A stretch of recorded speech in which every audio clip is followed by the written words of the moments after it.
The Tale of Onggojib.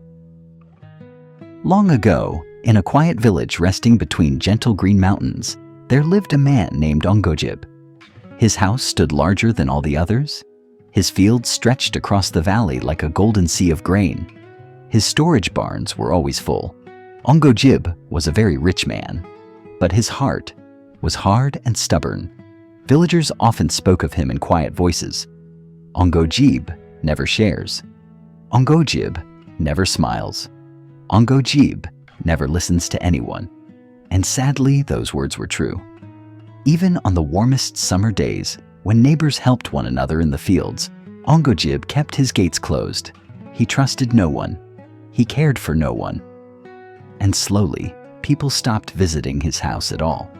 One peaceful morning, as the mist slowly lifted from the mountains, an old monk walked down a narrow path toward the village. His steps were slow and steady. His robes moved gently in the breeze. The monk had walked far that day, helping the poor and the hungry. When he reached Onggojib's tall wooden gate, he paused and bowed respectfully. "Good sir," the monk called softly. "May I ask for a small handful of rice? For those who have nothing?" Inside the courtyard, Onggojib was counting bags of grain. When he heard the voice, he stormed toward the gate. His eyes narrowed. "Rice?" he scoffed. "You expect me to give away my rice?" The monk bowed again. "Even a little kindness can warm many hearts," he said gently. But Onggojib's temper rose like a sudden storm. "Beg somewhere else," he shouted. Grabbing a thick wooden stick, he chased the old monk down the road. The monk stumbled, but did not fight back. He only watched Onggojib with quiet sadness. After a moment, the monk slowly turned toward the fields beside the road. He bent down and picked up a bundle of dry straw. The straw crackled softly in his hands. The monk closed his eyes. In a quiet whisper, he spoke ancient words carried from temple to temple for generations. The wind stirred. The straw began to twist. At first, it moved slowly, then faster.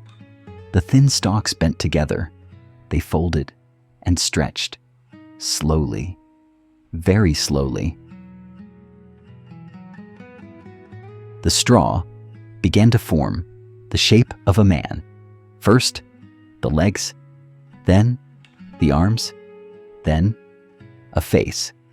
And before long, standing in the dusty road, was a man who looked exactly like Onggojib. The straw man walked calmly toward the house. He pushed open the gate. He stepped into the courtyard, and he sat quietly in the master's chair. Later that afternoon, the real Onggojib returned. He froze when he saw the stranger sitting inside his home. "What is the meaning of this?" he roared. The man in the chair always looked up calmly. "I am Onggojib," he said. "You must be mistaken." Onggojib's face turned red with fury. The servants rushed into the room. The family gathered, and everyone stared in disbelief. Two Onggojibs stood before them. Same height, same voice, same face, even the same tiny mole beside the nose. No one could tell them apart. The straw Onggojib spoke calmly and kindly. But the real Onggojib shouted and cursed. He insulted the servants. He scolded his family. He demanded that everyone throw the stranger out. Soon, the village elders were called to judge. The elders listened quietly. They watched the two men carefully. One spoke with patience. The other burned with anger. At last, the oldest elder nodded. "The calm man must be the real Onggojib," he said, "and this furious man must be the impostor."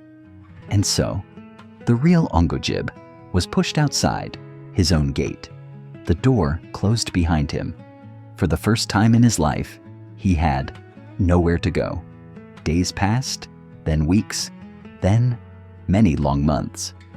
Onggojib wandered from village to village. He worked in muddy fields. He carried heavy stones. He slept beneath the wide open sky.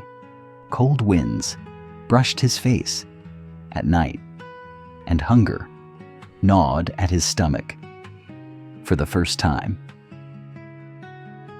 Onggojib understood what it meant to suffer. He remembered the beggars he had chased away, the travelers he had refused to help, the angry words he had thrown like stones. His stubborn heart slowly began to soften. At last, one quiet evening, Onggojib climbed the mountain path again. The moon shone softly through the trees.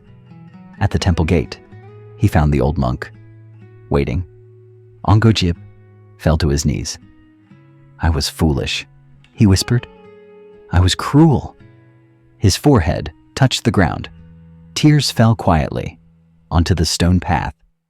The monk looked down at him, and this time he saw a different man. Without a word, the monk handed him a small sealed scroll. "Go home," the monk said gently. "The truth will return with you." Onggojib walked down the mountain through the cool night air. When he reached his house and stepped inside, something strange happened. The other Onggojib began to tremble. His arms unraveled, his body loosened, the shape collapsed, and in a quiet, rustling sound, the man turned back into nothing but dry straw. Onggojib stood silently in the room. At last, he was home again, but he was no longer the same man. From that day forward, Onggojib's gates were never closed. The hungry found warm rice, the tired found a place to rest, and the once stubborn Onggojib spent the rest of his life sharing kindness with everyone he met.